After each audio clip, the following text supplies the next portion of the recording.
Menurut saya pertandingan tadi sangat menarik, 90 menit yang berjalan, kedua tim tukar beli serangan, terdapat 23 usaha ke gawang dari kedua tim sepanjang pertandingan dengan 12 on target. Menurut statistik Lab Bola juga terdapat 23 pelanggaran pada laga itu ya. Menurut saya ini pertandingan yang sangat menarik, sangat jual beli serangan antara kedua tim, tapi juga dipenuhi dengan pelanggaran-pelanggaran yang sangat keras. Hasil 2-1 ini saya bilang merupakan refleksi yang wajar dari permainan antara Indonesia dan Vietnam, bahwa timnas di bawah dukungan para pendukung di Pakansari mereka bisa mendulang hasil terbaik. Walaupun memang skor 2-1 sangat berbahaya ya kalau kita melihat pertandingan dua leg ya. Mungkin tidak ideal karena Vietnam juga mendapatkan gol tandang. Nah, ya, laga ini tadi seperti yang tadi saya bilang, selain menarik karena jumlah attempts on goal yang banyak, tapi juga menarik karena laga ini berlangsung keras ya. Kedua tim bermain dengan full blooded, mereka tidak menahan challenge dari satu sama lain. Tercatat ada 23 pelanggaran di laga ini dengan wasit mengeluarkan 4 kartu kuning. Dan menurut saya sebenarnya jumlah itu bisa lebih lagi ya, karena kita tadi mungkin kita sedikit merasa tidak beruntung karena pemain lawan Nguyen Trong Hoang melepaskan tackle liar kepada Manahati Lestusen yang tidak diganjar oleh wasit dengan kartu merah, melainkan hanya kartu kuning. Di sisi lainnya kita juga sebenarnya beruntung karena Bayu Pradana tidak mendapat kartu merah karena dia juga terlihat sekali ketika dia mengangkat kaki terlalu tinggi di ujung kotak penalti tadi untuk melanggar salah satu pemain Vietnam.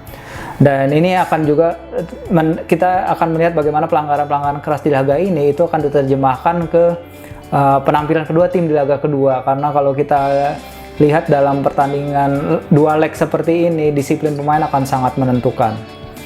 Ya, sedikit membahas performa lini depan ya. Menurut saya lini depan kita bermain bagus. Kita menunjukkan bahwa kita tidak kendor pada babak kedua, justru kita bisa meningkatkan tempo. Tercatat setelah pertandingan ini di Piala AFF 2016, kita mencetak 6 gol setelah tengah babak dari 8 gol total kita. Nah, itu adalah performa lini depan yang menurut saya sangat bagus. Sebaliknya, kalau kita lihat penampilan lini belakang kita, walaupun kebobolan 1 gol, oke lah dalam laga ini kita bisa kebobolan. Tapi menurut saya pertama, penalti yang mereka dapat, Vietnam dapat sangat tidak adil, dan para panit Fox Sports juga mengatakan hal sama bahwa it's a soft penalty. Benny Wahyudi apalagi mendapat kartu kuning yang menurut saya tidak adil. Tapi kalau kita lihat performa dua palang pintu kita ya, yang notabene baru bermain bersama di laga ini gitu, di turnamen ini, Manahati Lestusen dan Hansa Muyama, keduanya menurut saya menunjukkan performa yang ya mungkin tidak terlihat seperti mereka baru main bersama. Menurut saya mereka padu, mereka kuat, mereka komunikasinya setidaknya dari yang terlihat dari permainan mereka dan samaan itu sangat bagus sekali.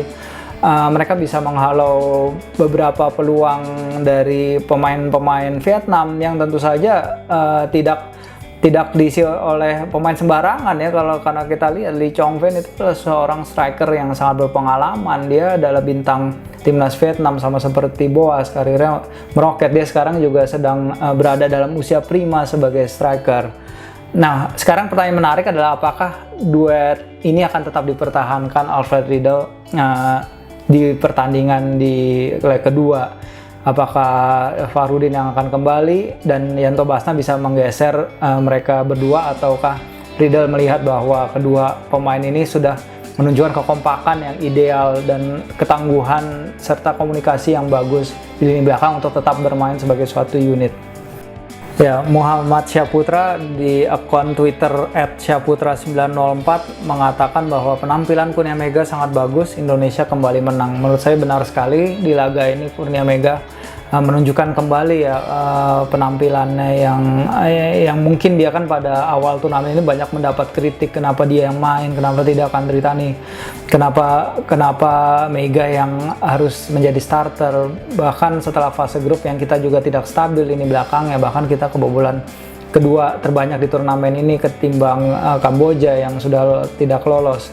Menurut saya di laga ini Kurnia Mega melakukan 3 save menurut statistik Lab Bola.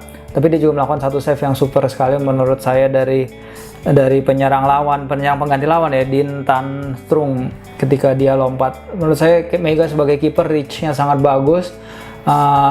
Dia memiliki kepercayaan diri yang lumayan setelah dia melewati fase grup yang sebenarnya susah-susah gampang bagi dia ya. Tapi menurut saya penampilan dia mulai mendulang pujian. Tweet berikutnya datang dari @venantfry.